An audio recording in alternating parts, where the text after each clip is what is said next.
Osoloko loko.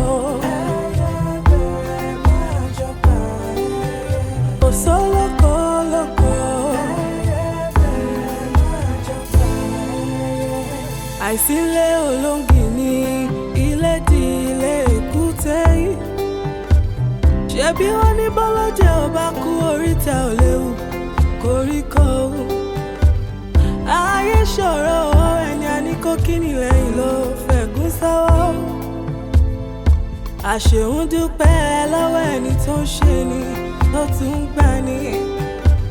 Ẹni a ní kó fẹ́ni lójú tó bàtà sẹ́nu. Ètùmàrè gbà wá lọ́wọ́ àfojú fẹ́ni ọ̀wá. Kò sólókò lóko.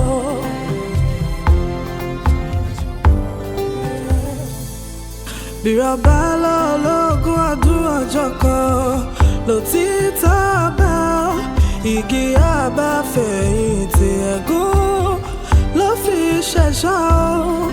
Ìmùtẹ́rí ẹni kà kò jálè gbóòórùn àṣebí o. Bí kò ilé ò bá pa ní tòde o lè wọlé tán ni o. Ìmùtẹ́rí ẹni kà kò jálè gbóòórùn àṣebí o. Ìmùtẹ́rí ẹni kà kò jálè gbóòórùn àṣebí o. Osoloko loko.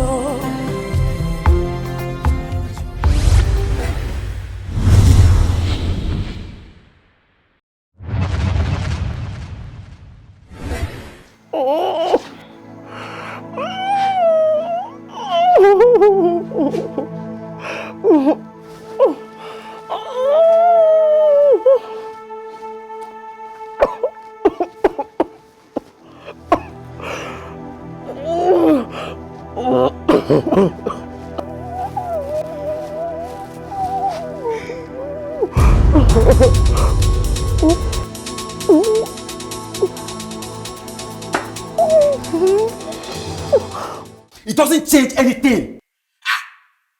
Oma gba CS wile, befe, beko. Ọmọlọ́mọ lòun ò fẹ́ náà. Àbọ̀ ṣe wálé. I don't care. Ẹ̀yin mẹ́tẹ̀ẹ̀ta ló jẹ́ major shareholders company ẹ̀. Méjì ti kú.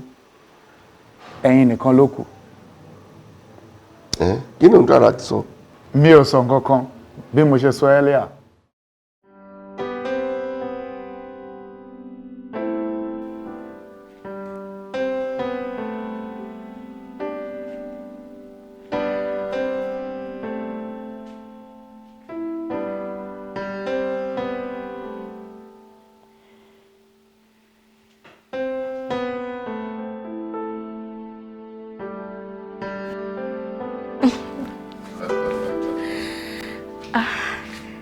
Kí ló máa fi ṣe yín lálejò báyìí? Máa ṣe ìyanu. Nǹkan tí mo bá wá serious ju gbogbo eléyìí lọ. Yeah.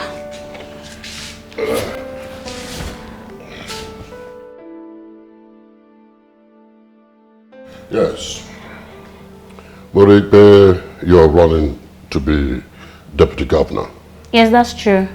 Very good. Mo fẹ́ kí a jọ ṣiṣẹ́ papọ̀. Mo fẹ́ join team ẹ.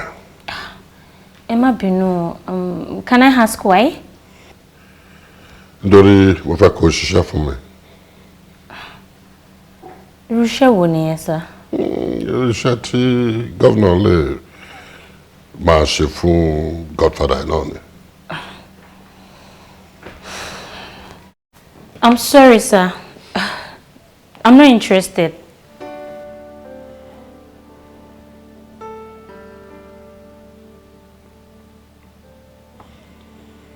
No one refuses me, woman.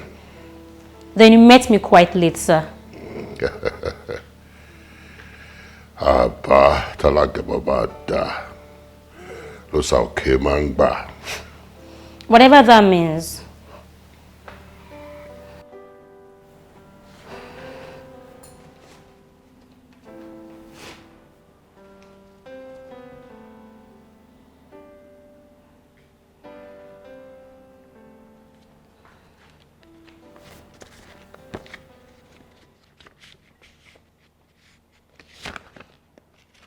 Please, can you excuse us? Thank you.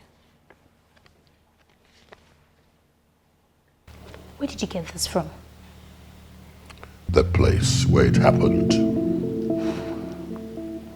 I don't know what your plan is, because you've got some pictures if you finish it.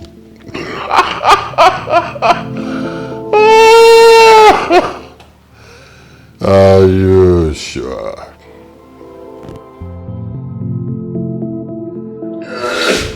Anyway, these pictures look very different. And there goes your political ambition. Dead, even before it was conceived.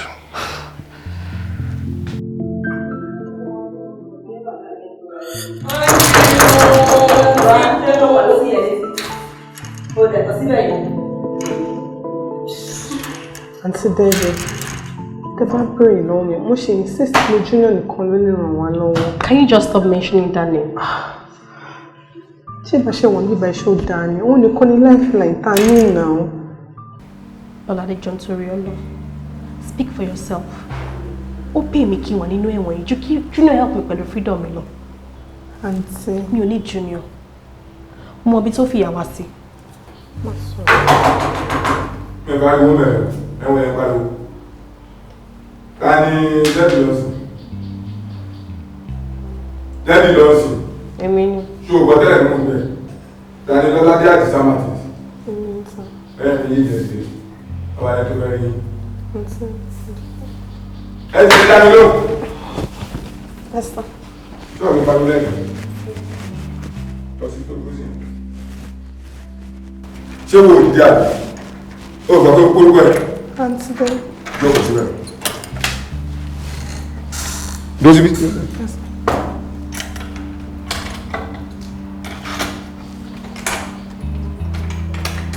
Lọ síbí tó wà ní. Àwọn pictures yìí máa fún àwọn ọlọ́pàá ní evidence tó máa fi prove pé ó mọ̀ nípa ikú Ṣùpọ̀. What? Oh yes, you wanted to enjoy his wealth with your lover. That is a big fat lie. Èmi kọ́ ló máa convince. Go and convince the state, the people.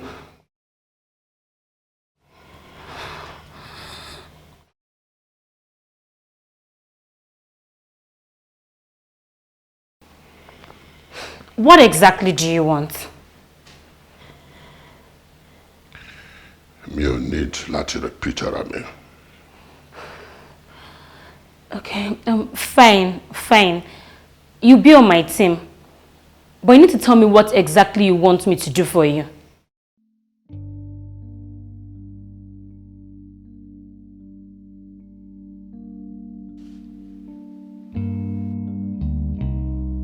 Wọ́n sọ pé àwọn fẹ́ rí ẹ. So? Ṣé o mọ reason tó fi ní àwọn fẹ́ rí ẹ?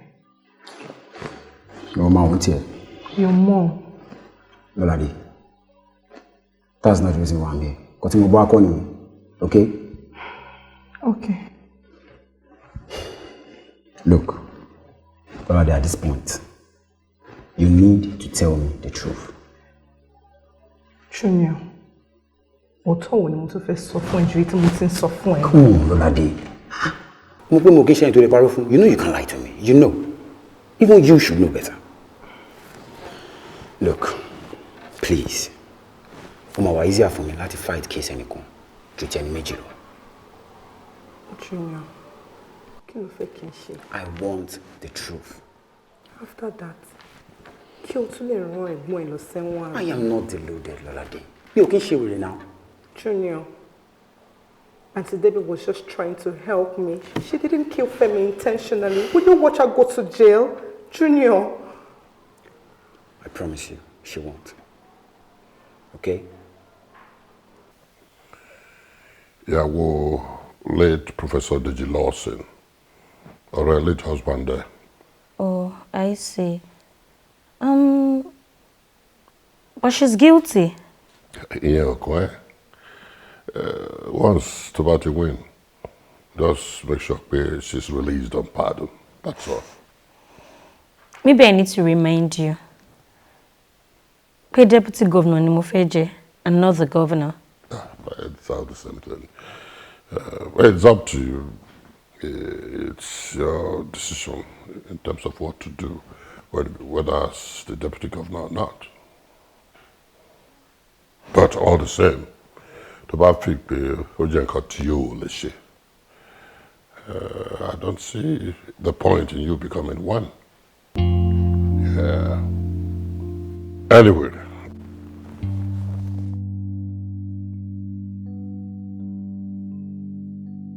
Only number me to ferry me.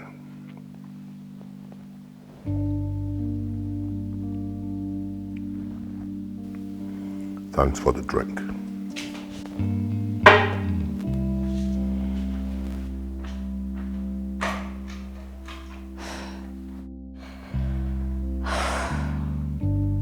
Borokini.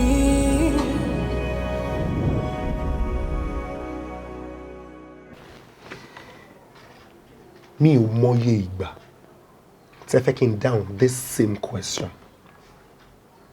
Department mi kọ́ ló wà ní duty lọ́jọ́ tí Dèjì lọ sìnkú. Mi ì túmọ̀ nǹkan tẹ́ tún fẹ́ kí n sọ nítorí Ọlọ́run. I myself, I wasn't in the premises of this hospital on that said day. Àbí mo dẹ̀ fàṣàsí pa ni. Èmi ò sọ wípé ẹ̀yin lẹ pa Professor Dèjì lọ́sàn. Mo kàn ń béèrè routine questions ni. Kid me not, detective. Àwọn questions them béèrè is by no means routine. The same way tí àwọn alábà yín ò ṣe by any means hold water. Why not? Nítorí wípé nurse tó wà pẹ̀lú máyẹn lọ́jọ́ náà lọ́hùn. Ó fi yé wa wípé ẹ̀yin ni doctor tó fún ní instruction lórí àwọn oògùn tó wà administer sí máyẹn. Nurse William, since you seem to know my nurses more than I.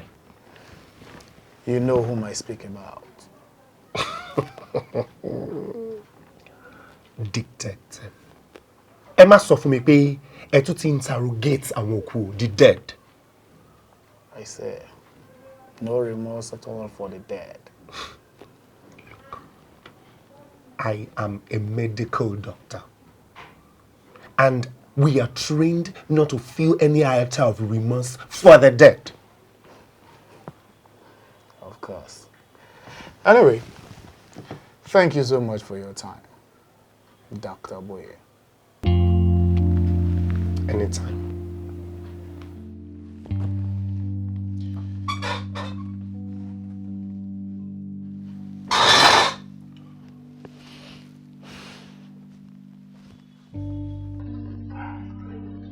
New statement? Yes, exactly. Should you talk about new statement? The woman were vindicated. How about your sister? Exactly my point. She doesn't know what's in that statement. So what she might be her initial statement, and she would easily agree to your statement. Yoruba mi o Junior. Lẹ́yìn ńkọ́. Ṣé lẹ́yìn case wọn wá jẹ́ major thing in my fight. Lọ sọ bẹ́ẹ̀, mo kàn gbàládùra pé gbogbo nǹkan tá à ń plan yẹn ó work smoothly. Lọ́ládé. You know I'm good at what I do. You know. Ṣé ìgbà mo dúpẹ́ lọ́wọ́? Okay. See you later, okay? Time off. I'll see you. Time off.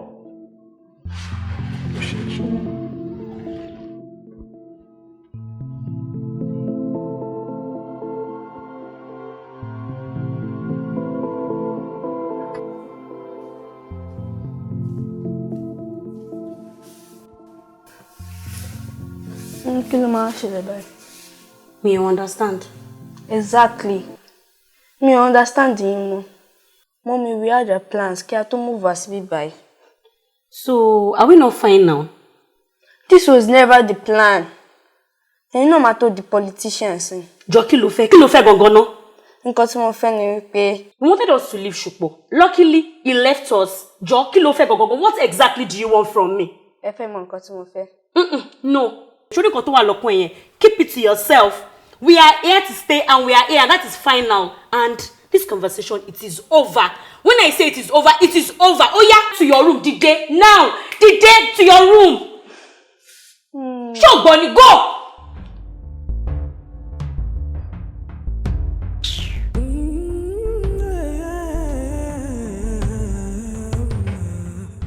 Barrister, wọ́n ní lè grant yín ní bail lórí offence tí wọ́n commit yẹn.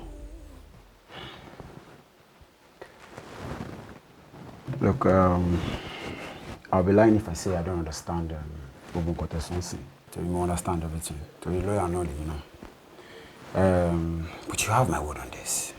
Only salo anyway. My baby will be a bommy at if you see me now sorry. Sherry, Barrister Lawson, understanding. I do. But shemo, offense tí wọ́n commit yẹn, ó ti pọ̀ ju tí agbára tàwa lè kà bí báyìí pé kábà ni a máa fún yín grant yín ní bail. Àfi tẹ́ bá try to get court bail.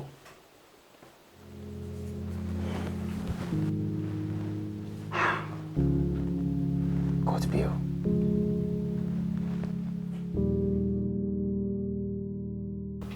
Ṣé ọmọ ẹni tí mo jẹ́?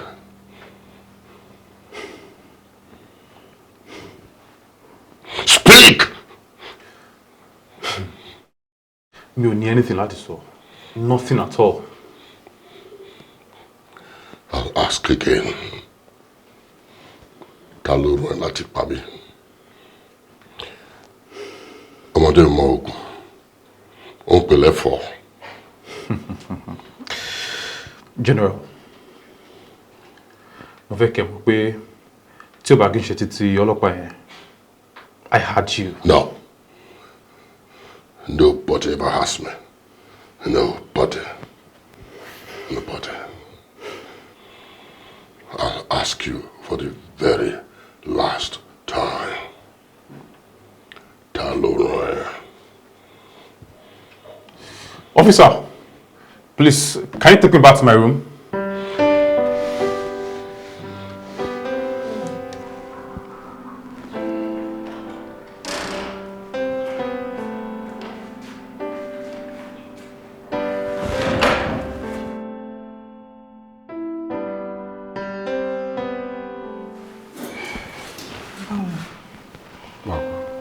How are you?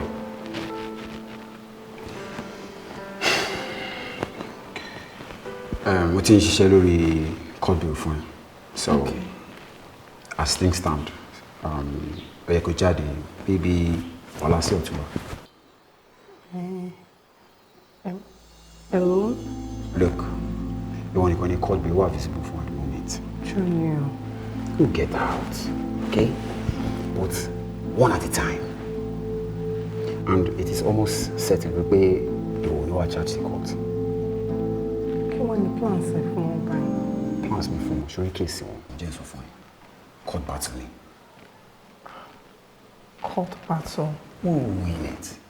I'm winning. Yeah. What if we lose?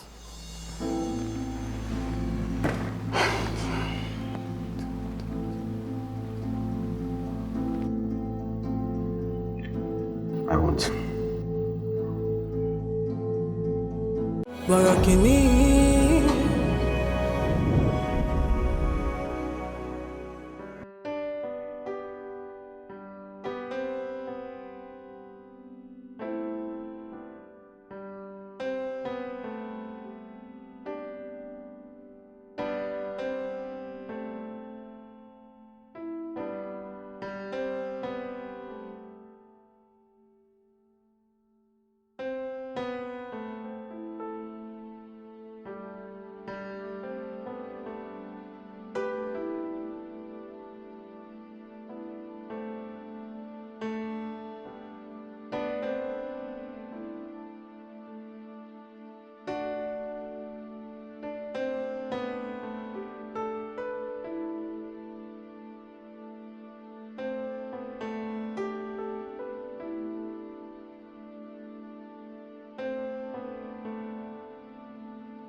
Not guilty, my lord.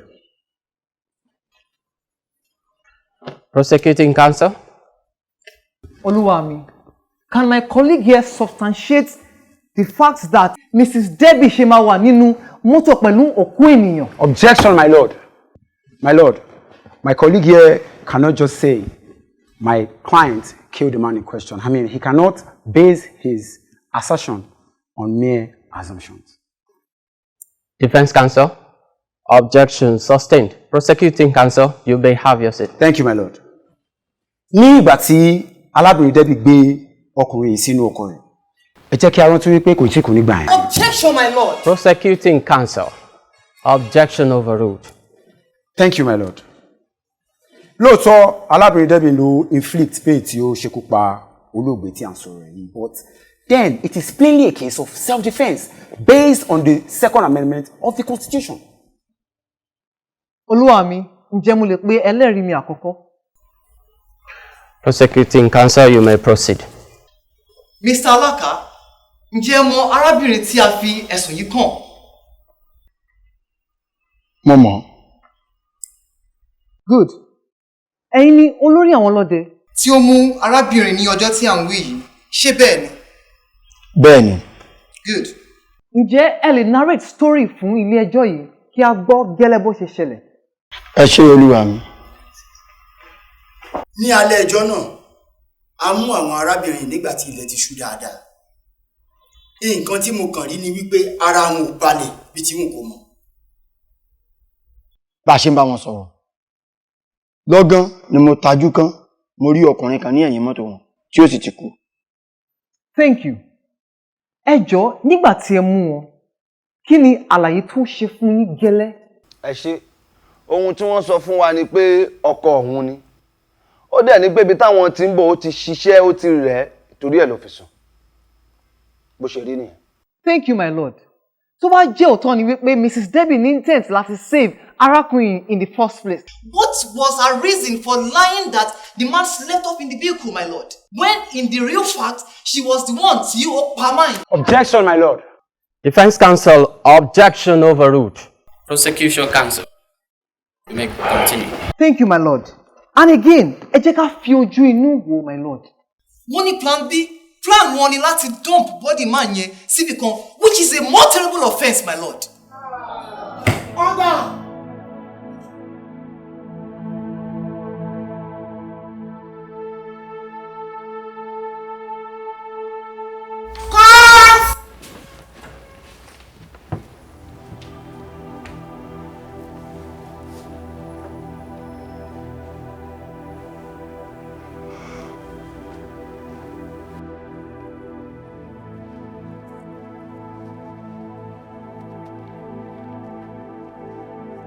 Lẹ́yìn atótónu àwọn agbẹjọ́rò méjèèjì, àwọn ẹ̀rí tó wà níwájú mi kò fẹsẹ̀ múlẹ̀ tó láti gbé ìdájọ́ mi kalẹ̀ lórí ẹjọ́ tí ó wà níwájú ilé ẹjọ́ yìí.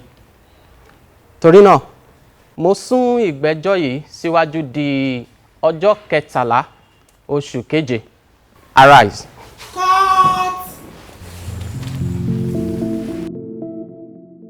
Thank you. You can keep the change. Yeah.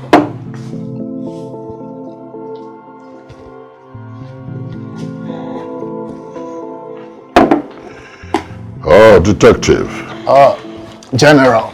How you doing? I'm good. Good to see you. Thank you. What's happening? More drinks. Waiter. No, sir.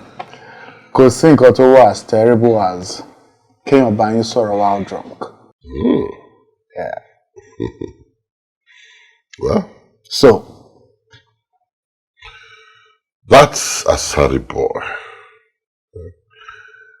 Mo fẹ́ mú ẹni tí ó ràn kí ó pa mí.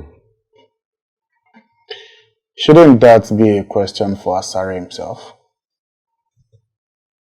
I know you know. Well, I don't. Bóyá ẹ tiẹ̀ lè help me. Ta lẹ̀yin rò wípé ó lè fẹ́ pa yín? And why? I don't understand. I mean, kí ni mo ṣe See anybody affect by me? Yeah? Then? I just don't understand. God help us. Especially you.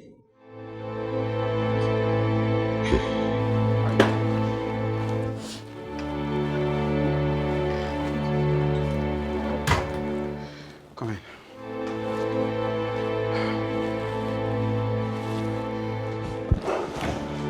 Help yourself. Nice apartment. Yeah, thank you. I'm still surprised that first time I see by the lady. Choco. Sir, what's this? Oh, for the court, right? Yeah, for the court.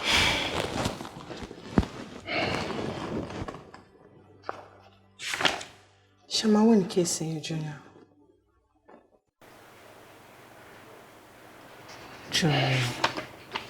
Lolade, as you can see, I'm trying to concentrate here. Eh? I know. I'm just asking. Are we going to win this case? Okay, no more. You remembered you promised you were going to save her. Well then.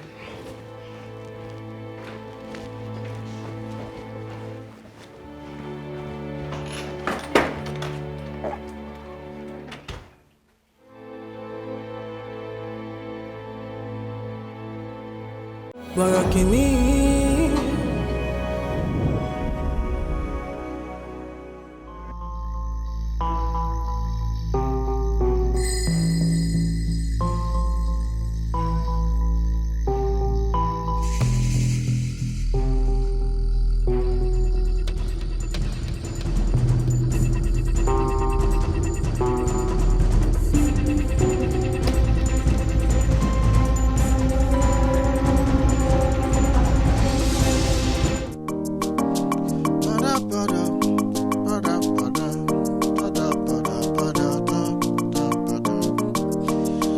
Àjọ jẹ ní ìkọ̀kọ̀, àjọ mu ní gbangba, àjọ ń jẹ gbádùn ayé. Imú o máa níka o, à ń gbóòórùn ara wa, ò jẹ́ agbóòórùn aṣebi. Ẹni a ní ó fẹ́ ni lójú, ata ló fi sẹ́nu, èyí a ní ó kí ni lẹ́yìn, ẹ̀gún ló fi sọ́wọ́.